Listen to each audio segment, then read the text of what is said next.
The Game of Life and How to Play It, by Florence Scovel Shinn. Chapter 1, The Game. Most people consider life a battle, but it is not a battle, it is a game. It is a game, however, which cannot be played successfully without the knowledge of spiritual law. And the Old and the New Testaments give the rules of the game with wonderful clearness. Jesus Christ taught that it was a great game of giving and receiving. Whatsoever a man soweth, that shall he also reap. This means that whatever man sends out in word or deed will return to him. What he gives, he will receive. If he gives hate, he will receive hate. If he gives love, he will receive love. If he gives criticism, he will receive criticism. If he lies, he will be lied to. If he cheats, he will be cheated. We are taught also that the imaging faculty plays a leading part in the game of life. Keep thy heart, or imagination, with all diligence, for out of it are the issues of life. Proverbs 4:23. This means that what man images, sooner or later externalizes in his affairs. I know of a man who feared a certain disease. It was a very rare disease and difficult to get, but he pictured it continually and read about it until it manifested in his body and he died, the victim of distorted imagination. So we see, to play successfully the game of life, we must train the imaging faculty. A person with an imaging faculty trained to image only good brings into his life every righteous desire of his heart. Health, wealth, love, friends, perfect self-expression, his highest ideals. The imagination has been called the scissors of the mind, and it is ever cutting, day by day, the pictures man sees there, and sooner or later he meets his own creations in his outer world. To train the imagination successfully, man must understand the workings of his mind. The Greeks said, "Know thyself." There are three departments of the mind: the subconscious, conscious, and superconscious. The subconscious is simply power without direction. It is like steam or electricity, and it does what it is directed to. It has no power of induction. Whatever man feels deeply or images clearly is impressed upon the subconscious mind and carried out in minutest detail. For example, a woman I know, when a child, always made believe she was a widow. She dressed up in black clothes and wore a long black veil, and people thought she was very clever and amusing. She grew up and married a man with whom she was deeply in love. In a short time he died, and she wore black and a sweeping veil for many years. The picture of herself as a widow was so impressed upon the subconscious mind, and in due time worked itself out regardless of the havoc created. The conscious mind has been called mortal or carnal mind. It is the human mind and sees life as it appears to be. It sees death, disaster, sickness, poverty, and limitation of every kind, and it impresses the subconscious. The superconscious mind is the God mind within each man and is the realm of perfect ideas. In it is the perfect pattern spoken of by Plato, the divine design, for there is a divine design for each person. There is a place that you are to fill and no one else can fill, something you are to do which no one else can do. There is a perfect picture of this in the superconscious mind. It usually flashes across the conscious as an unattainable ideal, something too good to be true. In reality, it is man's true destiny or destination flashed to him from the infinite intelligence which is within himself. Many people, however, are in ignorance of their true destinies and are striving for things and situations which do not belong to them and would only bring failure and dissatisfaction if attained. For example, a woman came to me and asked me to speak the word that she would marry a certain man with whom she was very much in love. She called him A.B. I replied that this would be a violation of spiritual law, but that I would speak the word for the right man, the divine selection, the man who belonged to her by divine right. I added, if A.B. is the right man, you can't lose him, and if he isn't, you will receive his equivalent. She saw A.B. frequently, but no headway was made in their friendship. One evening she called and said, "Do you know, for the last week, A.B. hasn't seemed so wonderful to me." I replied, "Maybe he is not the divine selection. Another man may be the right one." Soon after that, she met another man who fell in love with her at once and who said she was his ideal. In fact, he said all the things that she had always wished A.B. would say to her. She remarked, it was quite uncanny. She soon returned to his love and lost all interest in A.B. This shows the law of substitution. A right idea was substituted for a wrong one. Therefore, there was no loss or sacrifice involved.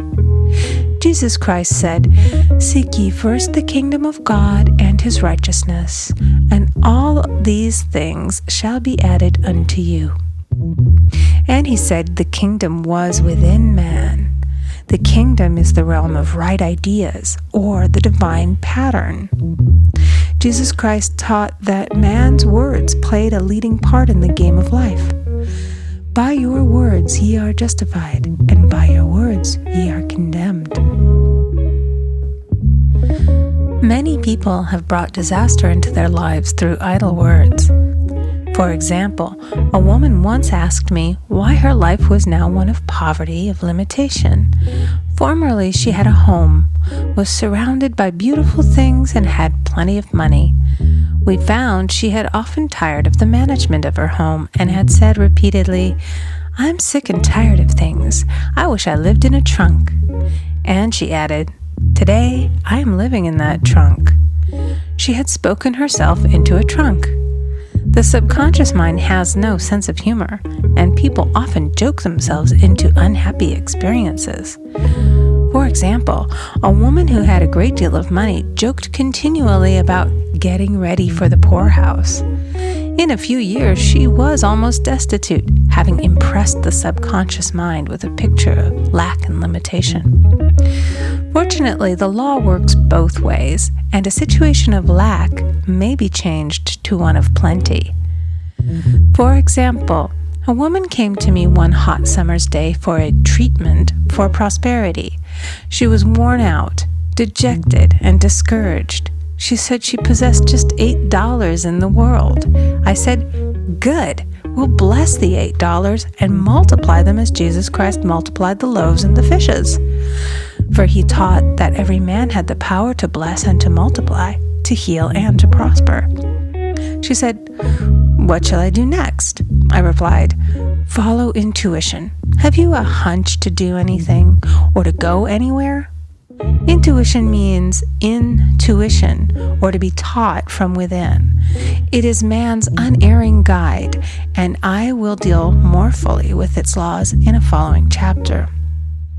The woman replied, "I don't know. I seem to have a hunch to go home. I've just enough money for car fare." Her home was in a distant city and was one of lack and limitation, and the reasoning mind, or intellect, would have said, "Stay in New York and get work and make some money." I replied, "Then go home. Never violate a hunch." I spoke the following words for her. "Infinite Spirit, open the way for great abundance for She is an irresistible magnet for all that belongs to her by divine right." I told her to repeat it continually also. She left for home immediately, and calling on a woman one day, She linked up with an old friend of her family. Through this friend, she received thousands of dollars in a most miraculous way. She has said to me often, "Tell people about the woman who came to you with $8 and a hunch." There is always plenty on man's pathway, but it can only be brought into manifestation through desire, faith, or the spoken word. Jesus Christ brought out clearly that man must make the first move. Ask, and it shall be given to you. Seek, and ye shall find. Knock, and it shall be opened unto you. Matthew 7:7. In the scriptures we read, "Concerning the works of my hands, command ye me." Infinite intelligence, God, is ever ready to carry out man's smallest or greatest demands. Every desire, uttered or unexpressed, is a demand. We are often startled by having a wish suddenly fulfilled. For example, one Easter, having seen many beautiful rose trees in the florist's windows, I wished I would receive one, and for an instant saw it mentally being carried in the door. Easter came, and with it a beautiful rose tree. I thanked my friend the following day and told her it was just what I had wanted. She replied, "I didn't send you a rose tree. I sent you lilies." The man had mixed the order and sent me a rose tree simply because I had started the law in action and I had to have a rose tree. Nothing stands between man and his highest ideals and every desire of his heart but doubt and fear. When man can wish without worrying, every desire will be instantly fulfilled. I will explain more fully in a following chapter the scientific reason for this and how fear must be erased from the consciousness. It is man's only enemy. Fear of lack, fear of failure, fear of sickness, fear of loss, and a feeling of insecurity on some plane. Jesus Christ said, "Why are ye fearful, O ye of little faith?" Matthew 8:26. So we can see we must substitute faith for fear is only inverted faith. It is faith in evil instead of good. The object of the game of life is to see clearly one's good and to obliterate all mental pictures of evil. This must be done by impressing the subconscious mind with a realization of good. A very brilliant man who has attained great success told me he had suddenly erased all fear from his consciousness by reading a sign which hung in a room. He saw printed in large letters this statement: "Why worry? It will probably never happen." These words were stamped indelibly upon his subconscious mind, and he now has a firm conviction that only good can come into his life, and therefore only good can manifest. In the following chapter, I will deal with the different methods of impressing the subconscious mind. It is man's faithful servant, but one must be careful to give it the right orders. Man has ever a silent listener at his side, his subconscious mind. Every thought, every word is impressed upon it and carried out in amazing detail. It is like a singer making a record on the sensitive disc of the phonographic plate. Every note and tone of the singer's voice is registered. If he coughs or hesitates, it is registered also. So let us break all the old bad records in the subconscious mind, the records of our lives which we do not wish to keep, and make new and beautiful ones. Speak these words aloud with power and conviction. I now smash and demolish by my spoken word every untrue record in my subconscious mind. They shall return to the dust heap of their native nothingness, for they came from my own vain imaginings. I now make my perfect records through the Christ within, the records of health, wealth, love, and perfect self-expression. This is the square of life, the game completed. In the following chapters, I will show how man can change his conditions by changing his words. Any man who does not know the power of the word is behind the times. Death and life are in the power of the tongue. Proverbs 18:21.